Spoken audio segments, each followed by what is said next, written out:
दोस्तों, 5वीं मंजिल पर एक इंजीनियर खड़ा।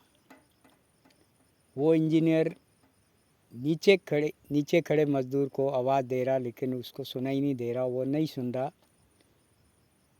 तो इंजीनियर परेशान हो रहा कि मैं इसको कैसे बुलाऊं।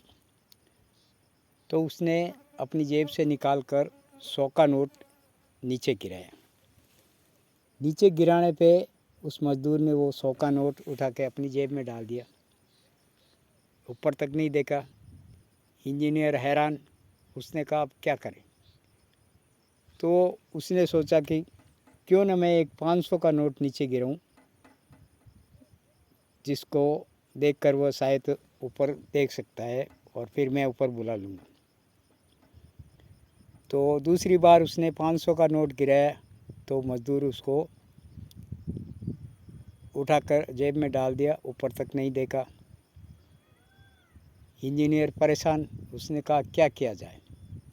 उसने एक कंकर उठाया और कंकर उठाकर उसकी खोपड़ी के ऊपर गिराया।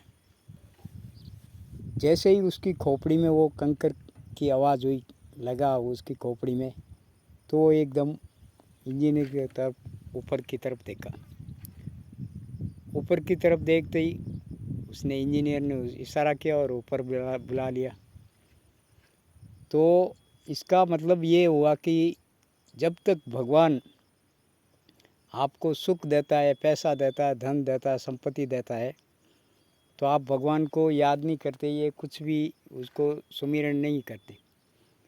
लेकिन जैसे ही इस पत्थर रूपी दुख, यानी आपको किसी प्रकार का दुख अगर भगवान देता है, तो आप उसकी तरफ देख के याद करते हो, हे भगवान मेरे में ऐसी आफत कैसे आ गई, क्यों आ गई, इस तरीके का वो आप हाव भाव करते हैं। कहने का मतलब दुख में सुमिरन सब करे, दुख में करे न हो कोई, जो सुख में सुमिरन करे तो दुख का एका होय। इसका मतलब ये, इसका भावार्थ यही है कि दुख में सभी सुमिरन करते हैं, सुख में कोई नहीं करता है। जय हिंद दोस्तों।